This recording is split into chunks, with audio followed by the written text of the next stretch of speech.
of many of our young folks in the foster care system that leave the system without the proper levels of support. Think about the data. 40 to 50% of our kids leave foster care without graduating from high school. Only 3 to 10% go off to college. 50% within 4 years have no earnings.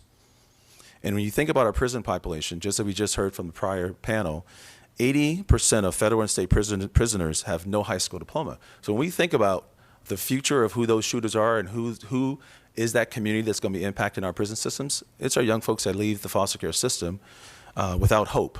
A child growing up without hope becomes a child that has to survive when they get out there on the streets because they have no other options.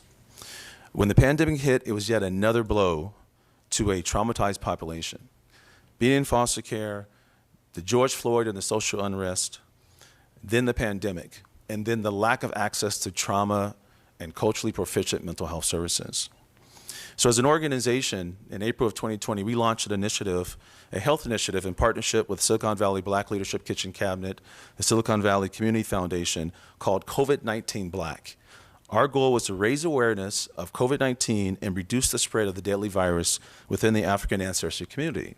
We created a narrative that we told our own stories, video collages of our young folks talking about the impact to them, and how do we reduce the spread so that our community is educated, not on what we see on social media, not on the fallacies, not on what they heard at the barbershop, but what are the true facts about it. We launched this initiative throughout the Bay Area, and we launched it with a town hall event that had over 2,000 people in attendance.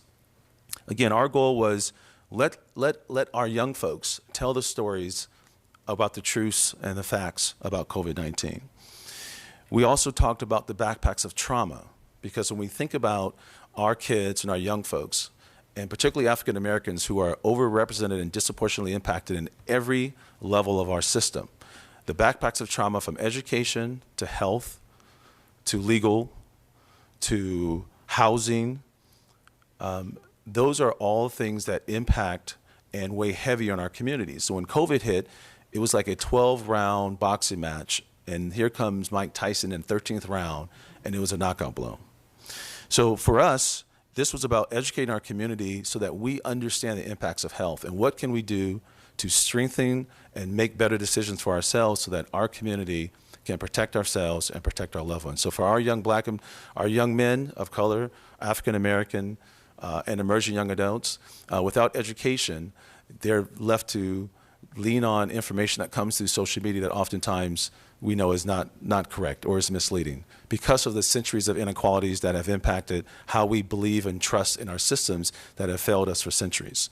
And so this initiative has been a major impact to our ability to make sure our folks have education and that they have an understanding of how to make the proper decisions. Do we get vaccinated or do we not? We see this spike right now. That's a reality that we're dealing with every single day within our programs. So we have trained therapists that focus on culturally competent therapeutic interventions. We have housing that is throughout 9 different Bay Area counties. We house over 150 young folks. In all of our programs, we offer case management support to focus on their education, their employment, so that they have the opportunity of getting connected to and see a vision of themselves, not what it was yesterday, but what the vision can look like in the future. And also, how do we deal with the trauma that oftentimes we don't think about?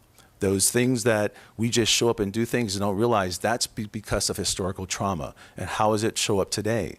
And then how do we work with our employers so our employers understand how do I engage with a young person that doesn't have anyone to call on a Sunday at 6 o'clock to help them with a flat tire because they don't have the family structure or those levels of supports that are in place. So our program is really about making sure we give our young folks a vision for what their future can look like and how do we then access that and where they are able to understand how trauma shows up in their everyday life. That oftentimes it just becomes a common practice of how they deal with the losses that they've experienced growing up through the foster care system. So I want to thank you for this moment. Thank you for the opportunity of allowing Unity Care to speak about its programs. And I'll now turn it back over to the panel.